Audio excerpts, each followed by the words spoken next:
পরদিন সকালে যা পাওয়া গেল তা আরো ভয়ঙ্কর। অফিস কর্মচারীরা লিফট ব্যবহার করতে গেলে লিফট অস্বাভাবিকভাবে ধীরে চলছিল। একজন কর্মী জানান, সে অনুভব করছিল যেন কেউ তার সঙ্গে লিফটে আছে, কিন্তু পাশে তাকিয়ে সে কাউকেই দেখতে পেল না।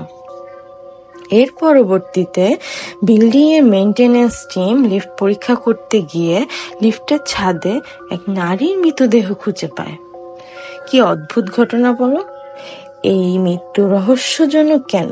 কারণ মৃতের পরিচয় শনাক্ত করা যায়নি।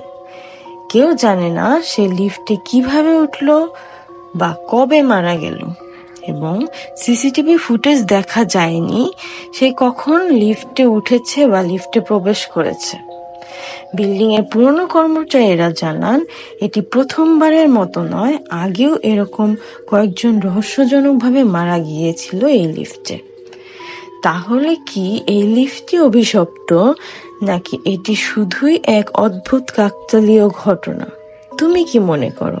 কমেন্টে জানাও।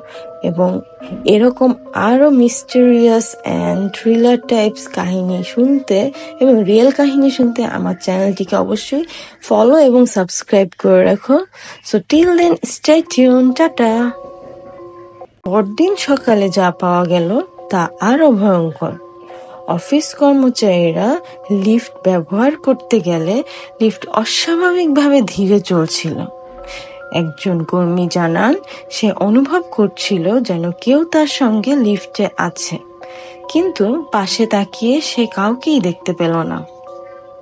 এর পরবর্তীতে বিল্ডিং এর মেইনটেনেন্স টিম লিফট পরীক্ষা করতে গিয়ে লিফটের ছাদে এক নারীর মৃতদেহ খুঁজে পায়। কি অদ্ভুত ঘটনা বলো। এই মৃত্যু রহস্যজনক কেন? কারণ মৃতের পরিচয় শনাক্ত করা যায়নি।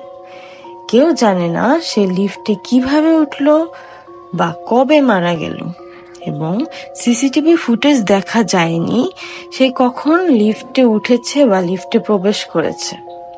বিল্ডিং এর পুরনো কর্মচারীরা জানান, এটি প্রথমবারের মতো নয়, আগেও এরকম কয়েকজন রহস্যজনকভাবে মারা গিয়েছিল এই লিফটে।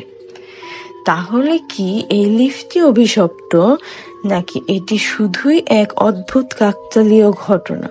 তুমি কি মনে করো? কমেন্টে জানাও। এবং এরকম আরো মিস্টেরিয়াস অ্যান্ড থ্রিলার টাইপস কাহিনী শুনতে এবং রিয়েল কাহিনী শুনতে আমার চ্যানেলটিকে অবশ্যই ফলো এবং সাবস্ক্রাইব করে রাখো। So till then, stay tune, tata.